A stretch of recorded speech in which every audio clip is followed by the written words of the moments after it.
আজ চলে যাচ্ছি ট্রিটমেন্ট পারপাসের জন্য দিল্লিতে। তো আমরা রেডি হয়ে গেছি পুরো, আর এই যে হচ্ছে ব্যাগপত্র রেডি, আর কৃষিবও রেডি হয়ে গেছে। পাথরটা ভালো করে ঢেকে গেছে, কারণ লাস্ট টাইম যখন আমরা মেঘালয়তে গেছিলাম যা অবস্থা করেছে টিকটিকি আর ইঁদুরে, তার জন্য ঢেকে ঢুকে যাচ্ছে। এখন আমরা বেরিয়ে পড়বো, গাড়িও এসে গেছে, জিনিসপত্র ঢুকানো হয়ে গেছে। এটার মধ্যে নিয়েছি কৃষিকের জন্য একটু খাওয়া, এয়ারপোর্টে গিয়ে খাইয়ে দেবো।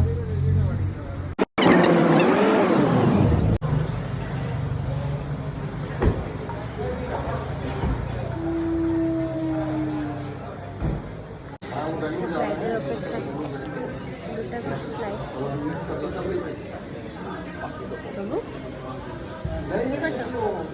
বসে বসে করছিলাম ফ্লাইটের অপেক্ষা, তারপর কৃষিকে একটু খাইয়ে দিলাম, ঘর থেকে এনেছিলাম একটু খাওয়া। দেখা হচ্ছে তোমাদের সাথে নেক্সট ব্লগে, টাটা।